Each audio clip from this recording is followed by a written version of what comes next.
let's get started with Rebecca. So Rebecca is the Android lead at Over, where oddly enough I'm starting in a couple of days, which is very exciting. And she's also a GDE for Android. Rebecca, if you can remember to unmute yourself, what is a GDE?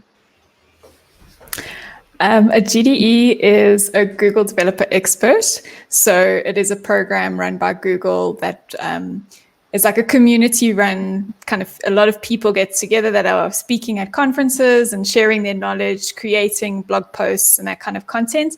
And it's kind of categorized into different sort of Google products that you might speak about. So for instance, I do a lot of Android stuff. So I've been writing blog posts and making stuff online, like YouTube videos and stuff for quite a while. So I'm part of like the Android Google Developer Expert community. And it's just a bunch of people all across the world that share knowledge and teach and show others how to do Android. So yeah, that's what it is. That sounds really amazing. How does one actually become a GDE? So there is a website that you can Google. So if you just Google Developer Experts, there will be a whole like information about how to do it and how to get about doing it. But basically it's just like the sort of starting block is contributing to the community. So creating content, sharing your knowledge, writing blog posts, that kind of stuff. And that's like the sort of starting point for it. And then once you kind of start doing that and do that in the community, then you can go through the process of applying to become one through the Google program. And then they look at what you've done and you have some interviews and then you can become part of the community. That sounds amazing. Thanks, Rebecca. All right, next is Debbie Rogers. So Debbie is the managing director at pragcult.org. I hope that I said that correctly, or pragcult.org. And she is also, it's an extremely fancy name, so I'm going to read it. The member of the WHO, the World Health Organization Digital Health Tech Advisory Group. What on earth is that? What does it entail? I mean, that sounds like such an amazing opportunity. How did that come about? So the World Health Organization has recognized the value of digital health, particularly in global public health, and wanted to accelerate their work in that space. And wanted to bring together experts from all over the world to do that. So they put out an application for anybody working in the space. And I was lucky enough to be accepted onto the advisory group. We meet every couple of weeks and help just to push the strategy of the World Health Organization and digital forward. Wow, that's amazing. Congratulations. That's a really cool opportunity. So next up is Laura Nhira. Laura, so you are a senior software engineer. And you're from Zimbabwe. How is the weather today? Hi, Pam. Today is a bit sunny and very warm today. Okay. And by contrast, Diné's weather all the way in London. How is the weather in London today, Diné? It's actually, the sun is shining, but we all know that's, not the case most of the time. So Diné is an engineering manager at Paystack, and she'll also be part of the Women of Paystack call that's going to be happening over lunchtime, starting at 1:20. So it's really nice to have you here, Diné. And next up is Tumi. Tumi, welcome. So Tumi is one of the heads of, or the head of the Offerzen Foundation. And I wanted to ask you, Tumi, you were saying that it's part of, that you're sort of heading up this Project Thrive. Can you explain to us what Project Thrive is? Sure. Hi, everyone. So Project Thrive is a tech mentoring program, and it's based on the premise that in order for anybody to succeed and move forward in their tech career, they need access to empathetic help. So somebody who understands what it's like to be, more junior, starting out in your career, and then just dedicated and will help you walk that journey to the next step in your career. So that's behind. Oh, I think I've lost you there a little bit, Tumi. So we'll just come back to you a little bit later. Jacqueline, so you are the head of UX at Hello. You're the head of UX at Superbalist. And I wanted to ask you, you were talking about in your biography, you were saying something about Go Human. Do you want to introduce that topic? Yeah, so as a designer, you know, the main thing I like doing is finding and solving problems. I've spent being an environmentalist most of my life since I was a child. And I've always kind of tried to see how we can be more like just better at taking care of the planet. So a few years ago, I had another moment where I realized that whenever we talk about the planet emergency, it comes across as being quite negative, and we feel kind of scared about things. And I started thinking about how, as a designer, someone who designs for people with anxiety could maybe move us out of that space, because if you fear something, you can't do something. So I'm kind of working on figuring out like how we can work together to use design to solve some of these problems. But yeah, I still have a ton of work to do on that. I can imagine it's quite a pastime. Next up, we've got Lebogang from Microsoft. And Lebogang is the developer audience PMM at Microsoft, and she's also a committee member at the IEEE. So Lebogang, it's amazing. How does it feel to be like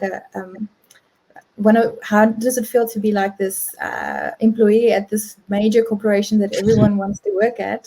How did you get this position? I mean, it's amazing. Congratulations, firstly. Thank you, Pamela. So I think my journey with Microsoft actually started in 2010 when I was a student at the University of Pretoria. So I used to be part of a group of students known as Microsoft Student Partners. I think today they call them Student Learn Ambassadors. So after that, it's actually the first corporate company I worked for, but I had various roles as a contractor. And this is my first time having a role with them as a full-time employee.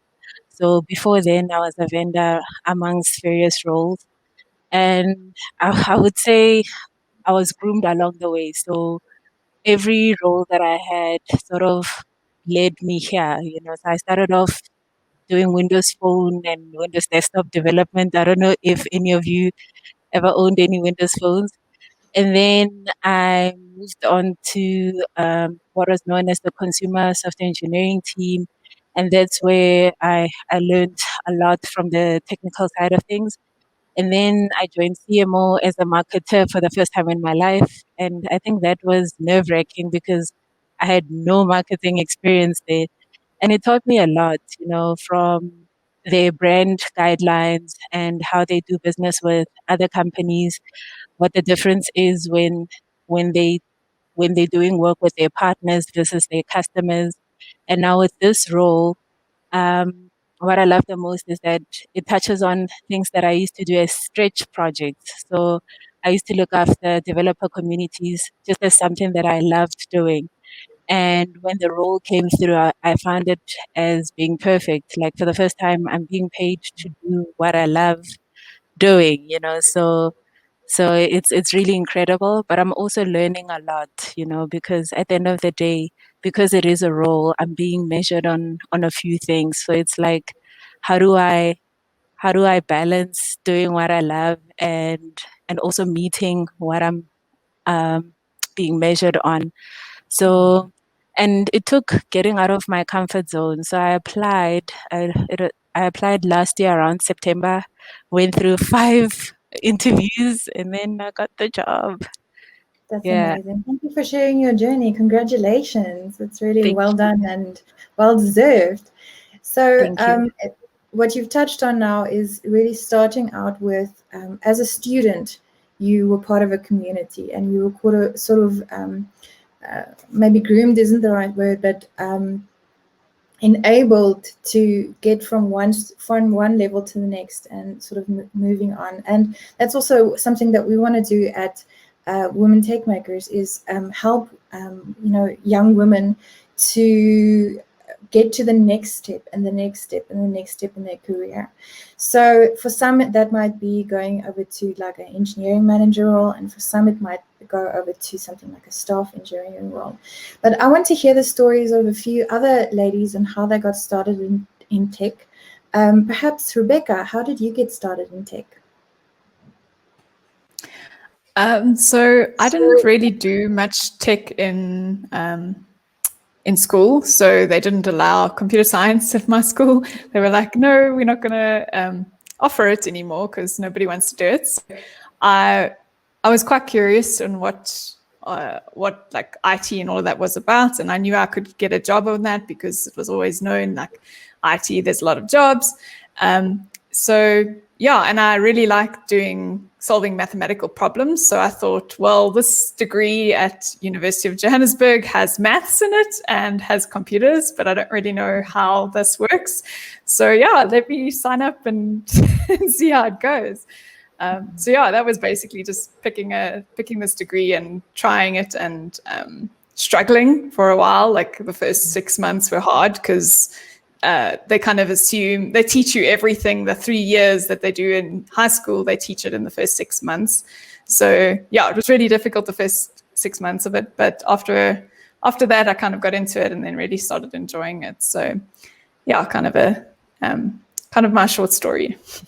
Yeah, thank you for sharing. And I think what's interesting is, everyone struggles in the beginning. You can't get your code to compile. You don't know why it's not compiling. And you maybe copy and paste some code. You maybe make some dodgy mistakes. And, it's okay. There's no reason why you can't be a great developer if you have a rough start, because everybody has a rough start. I want to hear some other starting in tech stories, maybe from Laura.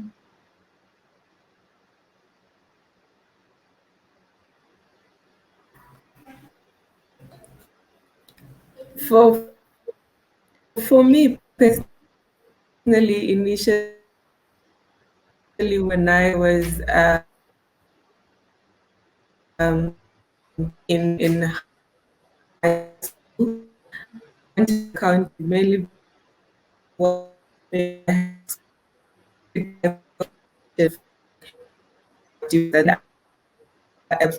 Sorry to interrupt you, Laura. We really can't hear you. Can you maybe try and see if you can find another spot with a better Wi-Fi connection, please? Let's go on to Jacqueline in the meantime. I went to university and I didn't know what I wanted to study, but I always knew that I loved art. But I was one of those weird kids who also really loved science and logic and those kind of things. So at first I was very lost, not knowing what to do, because this was quite a long time ago that I started studying. And then I came across this degree called multimedia. And in that I had to major in computer science, and I really suck at computer science, but I did get through it. So I just smiled and nodded when you said it's hard to start out. That's how I felt the first 4 years of my technical career. But then at some point I also realized that it's okay if I can't code. The fact that I have varied experiences and that I have that background, I understand how stuff works. And it's in particularly been helping me the last few years when we start looking more at artificial intelligence and how to design for that. So, like that whole combo for design and technology, logic, art. That's how I ended up and fell in love, and I've been doing it for like a long time now. Okay, thank you, Jax. So I wanted to talk about career pivoting. So when I was talking to Debbie in just a little introduction meeting that we had, she mentioned that she actually had left tech and had come back. Debbie, can you tell us more about that? If it's not too personal. No, it's fine. I'm a sharer. So I think, I actually just loved tech at school. I was a science and maths and computer science nerd, and I just loved it. And I was very excited to go into my electronic and electrical engineering degree at Wits, and thought it would be great. I'm on my way with something that I love. And I had been at an only girls school, and I arrived and there were 8 girls in a class of 180 guys in my degree. And I suddenly realized, hey, I'm not just a nerd, I'm a girl nerd. And that's an actual thing that I didn't know was a thing. And I actually found it really hard. I didn't have the confidence, I think, in myself that I needed to stand up and be like, this is fine. I'm 8 of 180. Who cares? I didn't have that confidence in me. And I just slowly felt more and more ostracized from the tech space. And so I actually then went completely on the opposite, and I started studying art. I did my master's in digital art, and that there were no guys in the art degree, so I was back in a completely different space, and started to move from there. I was a programmer in a couple of places just very briefly in my life, but kept finding that bro culture that I had found difficult at university was still in these places where I was working. And so went into lecturing multimedia design, bringing my art and technical together, lecturing that at Vega, and then went into advertising as a creative technologist, where I felt that at least I was using both sides of my education. I was able to be creative and use my design, but I also had a really good understanding of the technical elements. So no engineer was going to pull the wool over my eyes. And I think that was, led me to build my confidence in a different way, in a different space that maybe hadn't been that original place I thought I was going to be.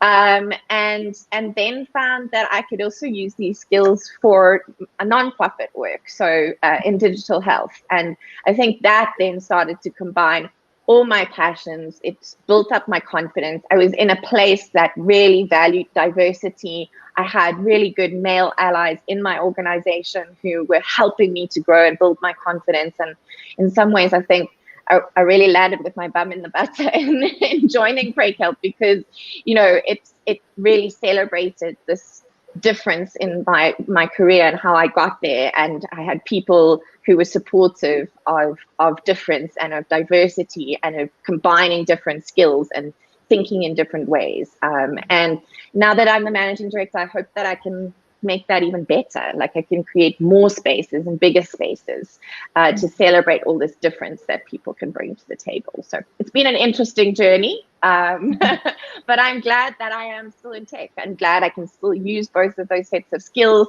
I love what I do. I love the people that I work with. So I feel like it was a weird place. I had lack of confidence. I did step out of it for a while, but I found a place that suits me and where I can use those skills and where I'm really happy. So I'm very lucky.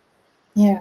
So what I'm hearing is, a lot of people, myself included, I didn't have the confidence when I was at varsity, even starting at school, varsity, early career, to say, I'm also competent. I can also do this, and I also belong. And that's why we're creating this platform for young women and even scholars. Anyone is welcome to know that they belong, and that they can rise to great heights, like all of you have. And I think that's really, your story is really amazing. Thank you, Debbie, for sharing. And I also think it's very interesting how a lot of the times we see that scientists also, or computer scientists and developers and engineers and so on, they also have a lot of passion for art, and be it like digital art or music or classical fine art. I've seen it over and over. Baking, Rebecca, I'm looking at you. That's also art. If you've seen Rebecca's baking, it's also art, and it looks delicious. Please send me some. All right. Next, I wanted to ask about encouragement. Diné, who encourages you to stay in tech, despite difficulties and stuff that you might, maybe you had a bad day at work. How do you cope? How do you work through that? Yeah, so what encourages me is all of you guys. I think, being connected to other women and other people who value diversity in tech, I think I relate so much to some of your story, Debbie, and just like the confidence knock that you can have when you realize you're a girl nerd, as you say. But I think, luckily, I think the industry is at a space where there are lots of places that value diversity. And so for me, it's helped to pick places where I know that my boss and my organization and my colleagues and the CEO, and that those people really truly value that they're going to blow wind into my sails, they're going to encourage me, and that they're also going to empathize. I think it's important to maybe not everyone empathizes with some of the challenges we face, but if you can find those people, like find the manager, find the friend, find the mentor, find the community that empathizes, just stick close to those people and try and forget about the haters. True.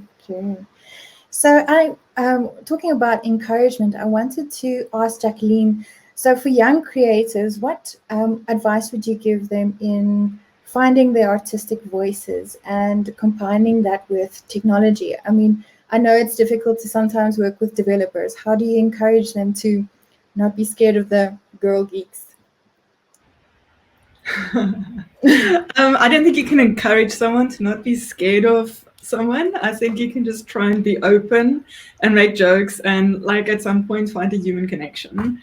So I think that's kind of the thing I try and do. And I just want to say what encourages me to go to the office is or work with people is when I know I can help other people, because I like to say, like some of the nonsense I've had to deal with, and not a lot of big stuff, but I like being able to go, it's okay, like this happens and don't worry about it, work through it, and you just do you, and eventually if you do the hard work, it will pay off. And I think from a design or a creative perspective, that's even more important. So I think anyone who knows me knows that I'm non-standard. My mum still introduces me as her weird daughter, which I don't always like, but some people think I'm strange. And my advice is usually that is what it means to be creative, is that you are a little bit different. Or some people might say that because it's not what they're used to. So it's not a judgmental thing. You shouldn't feel bad about it. Even if you do, don't try not to. And I think for me, it's like, don't let other people frame your reality. As I was listening to the different stories on how people got to where they are today, if we had to listen to all the people who told us that this is what the future is going to be, and this is what you're supposed to do as a woman or whatever, then I don't think we would have been where we are today. So it's like, just take those happy mistakes along the way and just roll with it, man. Enjoy your life. Yeah, that's great. Quite a cool quote, hey? Don't let anybody frame your narrative. That's a good one. Thanks, Jacqueline. I don't know if I can. Oh, I was going to jump in there and just bouncing off of what Diné and Jacqueline have both shared is, I think there is something about empathy, and so as much as it can be like, don't worry about what the haters are saying, what I found is super powerful. And keeps me so encouraged is having a group of empathetic people who will sit in that suck with me and to just be empathetic and say, yeah, this feeling, it sucks. And for somebody who is a recovering people pleaser, that's really helpful, because so often I just, want to bottle it all up and say, it's fine, everything's fine, everybody else is okay, so it's fine. And so having empathetic people around me who go, it's not fine, and that's okay too, is really, really empowering. And so as much as possible, I also try to hold that space for others, because I think we all need that connection to say, this sucks, it's wrong, it's unfair, and yet we can continue. And so that empathy just for me it's my lifeblood at this point. Creating a safe space for people to be themselves and to realize that we're living in a real world where there is sucky things, and we need to empathize with each other and carry each other forward. That's great. That's right. So Laura, I hope that your internet connection is slightly better now. What advice or encouragement would you give? Would you give to someone, she's maybe a young woman starting in tech, and she wants to advance to maybe your level of being the senior, this very fancy senior software engineer? What advice or encouragement would you give to someone like that? Okay, I think firstly, when you are in the tech space, regardless of software engineering or project management, the first thing is not being afraid of failure, because already engineering is a bit challenging. Apart from the environment being so much dynamic, things change every day, new updates come every day. Do not be afraid of failure, because from bugs you learn, you gain experience, and that's how you grow. And also, it's important to ask for specific feedback on your task or your roles, your responsibility. Ask for specific feedback on areas that you can actually improve, things that you can do to get better at what you do, from your line manager, your fellow, your colleagues. It's important to ask for feedback. And also, I also think, as much as it's important to have a mentor, it's also important to have career sponsors. Some people who are like your personal career champion, someone who can mention your name in important rooms. Because as much as you're experienced, you need someone who can actually put your name forward in rooms that can bring growth for you. I also think it's also important to never stop learning.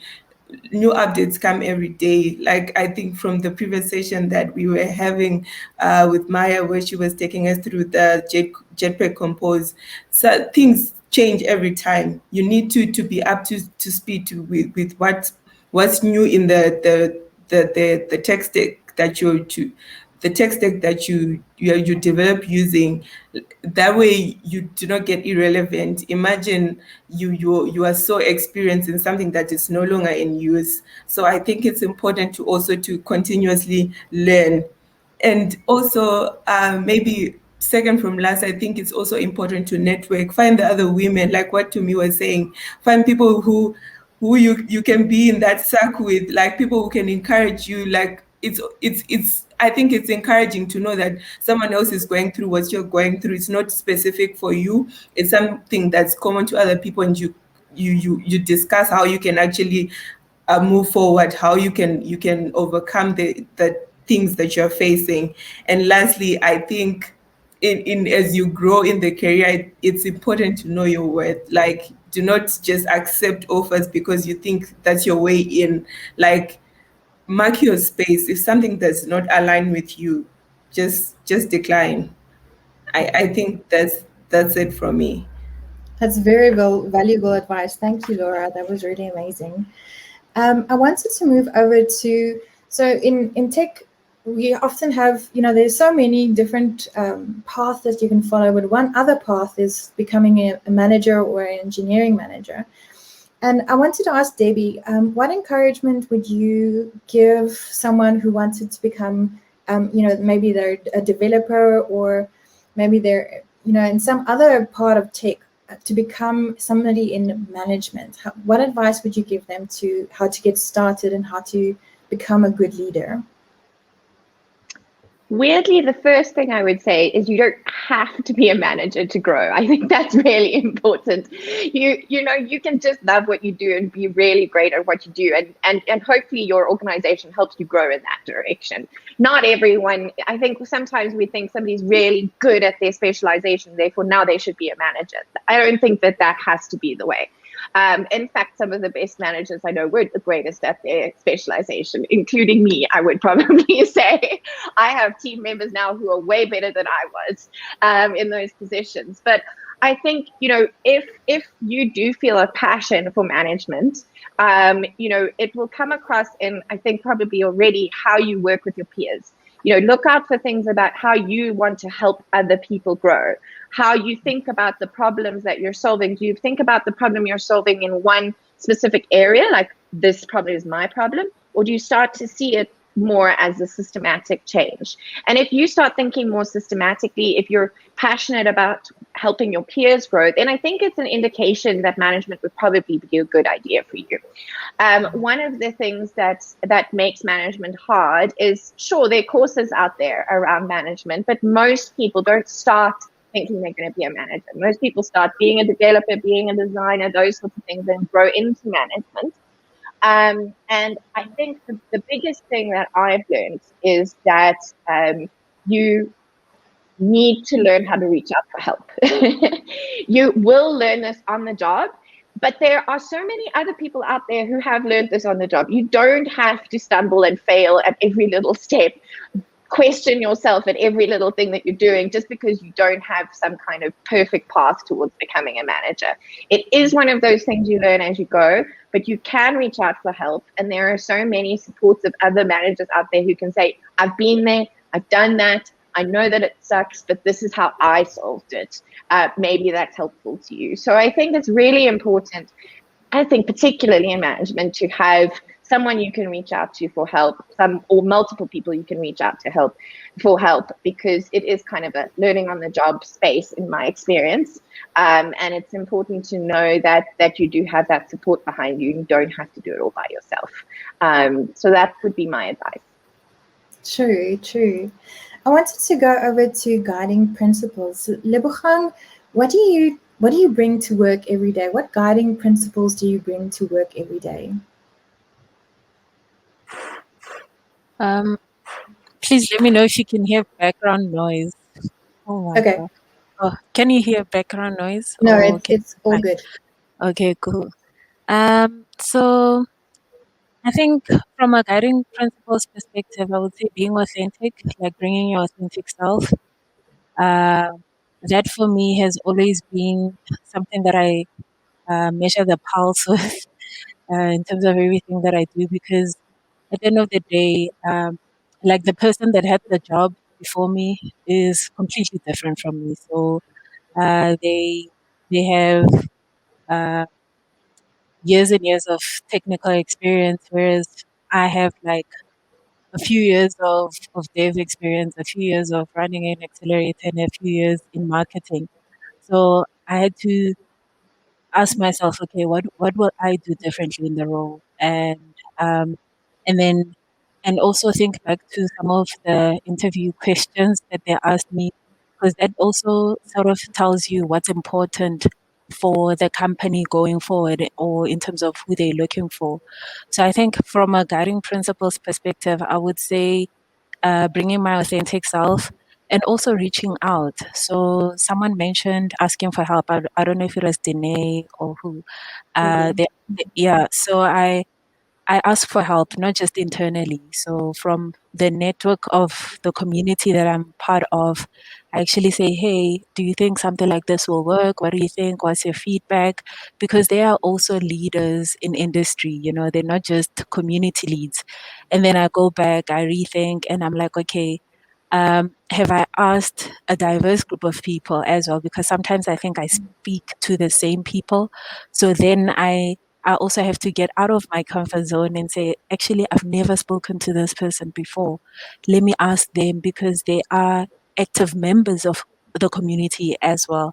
So I think right now, one of the things that I try and come to peace with is that South Africa, as diverse as it is, they're also looking for something that's fresh.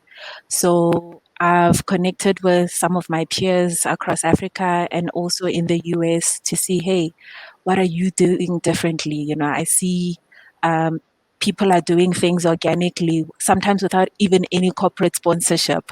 How does one ignite that form of involve or passion? Yeah. And just rewinding back to student communities, I also tap back into the leaders of student societies, because at the end of the day, no one pays them to do what they're doing, you know? And because of the age gap, I try and see, okay, what's relevant to someone who's in varsity today, and what are their views of what industry is looking like, you know? So I read a lot as well, and I listen to podcasts. So I would say I draw guiding principles from everywhere. And I'm also lucky I've got a manager who's very open-minded, you know, someone whom I'll bounce things off of, and they'll come back to me and say, actually, you know what, you can do anything. And it's one of those things that sometimes you don't know what will work until you do it, try it, and fail maybe, and then come back, learn from those lessons. And my team, I'm very, very lucky. Like literally, we've got representation from everywhere. I've got one guy in Kenya, another one in Israel, someone from Turkey, UAE. So even that makes us very, very diverse. You know, we come from different cultures, different backgrounds. So just by asking someone, hey, what do they think about something, they'll actually point out something else that maybe you didn't see, you know. So it's like a blind spot that you might have towards a certain uh, thing, you know, that you might not be aware of. And earlier in the keynote, something that I'm also learning that I really took as a takeaway is, you know, having empathy over stuff that one might think is little things, like the pronouns thing. So the speaker paused and said, you know what, I don't know what the zebra would like to be referred to as. And I thought that was really, really huge. You know, in an industry where it is so diverse today. I mean, if we had this event 5 years ago, diversity just meant female representation, but now it's more than that, you know. So I think just being conscious and not being blind to that helps me connect better with people and also do well at what I do, because then I wouldn't want to own the glory. You know, I will say, you know what, teamwork makes the dream work, and my definition of team goes beyond just the day-to-day people that I work with. Okay. Wow, that's quite something. Thank you. So I'm hearing authenticity, I'm hearing reaching out to people, I'm hearing working as a team. So Rebecca, what would you say are your guiding principles? What do you bring to work every day and try and work accordingly? I think it's quite hard to follow on from Levo's description. I mean, that's pretty much like, I think if I could work with people like that, yeah, I think that would be great to have everyone like on a similar page, just like trying to make the world a better place and working, being honest, being like, you know, like not taking on more than you can chew, like asking people for help, saying like, I can't work on something, or I need my team to help me out. I think one thing that I really value about the current job that I'm in is that there isn't a sense of competitiveness, which is what I found in some companies. Is like you have developers are like kind of working against each other to like, I don't know, be the better person. I don't know, like there's like a weird dynamic. Whereas in the role that I'm in the company that I'm in now, it's more of a like, we're working together to achieve this certain goal. It's not a matter of who did this best or like where this stands or, you know, trying to outperform someone else. It's more of collaborative. Oh, this is broken. Let's try to fix this together, that kind of thing. And I think that is something I really value, is just like, and I didn't know that because like my first job was not like that. It was everyone was just like trying to outperform each other. And that's like a really toxic environment. So yeah, just working in a place that's like encourages actual like teamwork, which is great.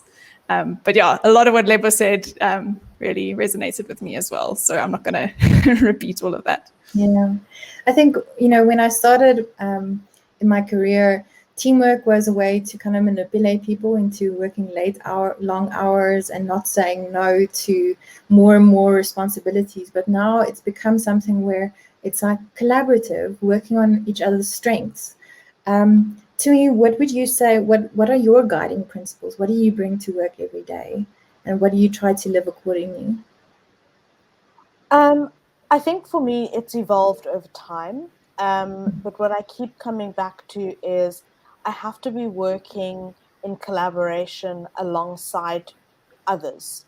So I have to know that my intent is all about working alongside people. A while ago, I read something that if you're not willing to sit side by side with somebody and work together with them, then actually you shouldn't be working on a project or on a team with them, because it means that there is an unresolved tension that is stopping you from wanting to sit shoulder to shoulder with them.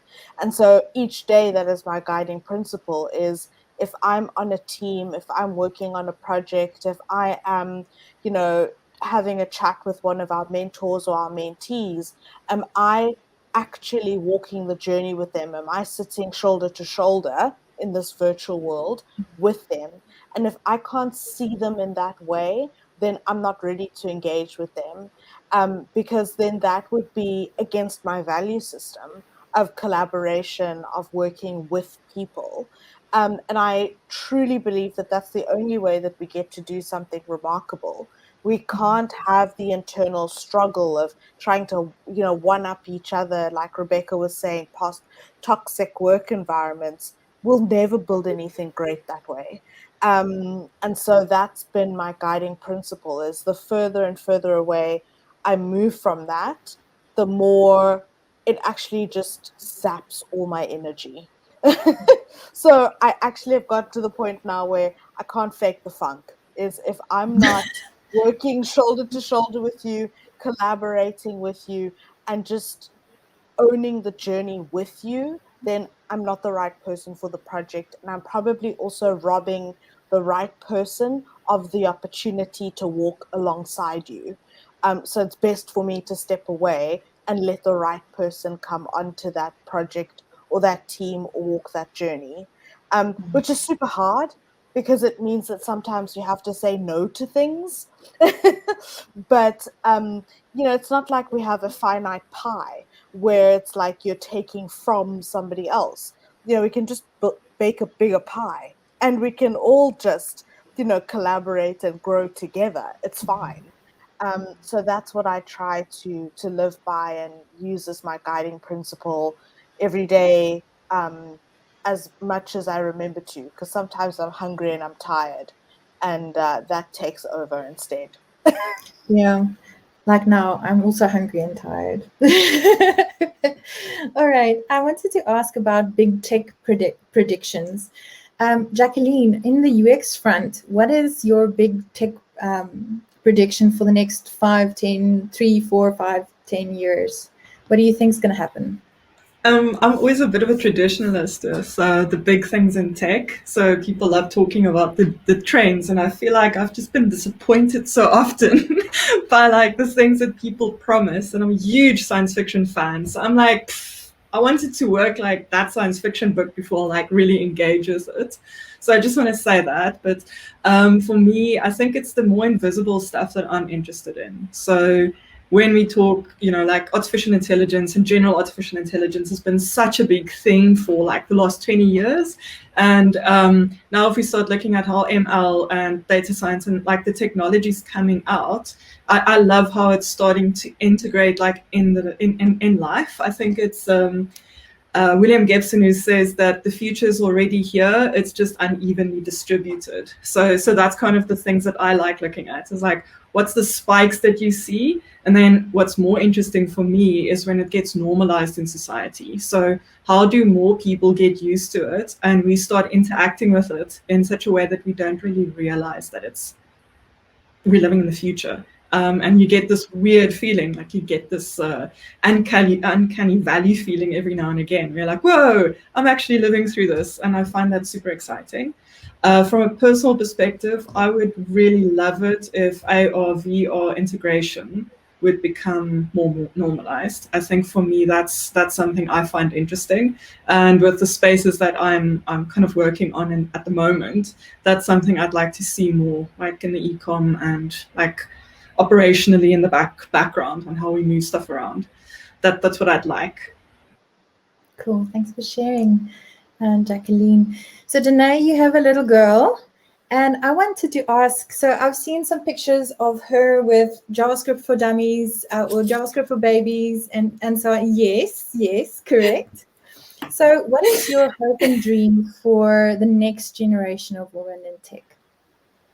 Yeah, so I mean, when I think of Zoe, my daughter, and of all the sort of young girls growing up, I really hope that they will not have to be in the minority in certain industries, the way we've been discussing. So I hope that she won't have to experience the stress of being the only. I think there's that concept of the stress of the anxiety of being the only. I hope that she won't have to experience that other young girls who are or other young people who are currently the only where they're at, that they won't have to experience that of being harassed. I think we all are like, please, can that just stop now?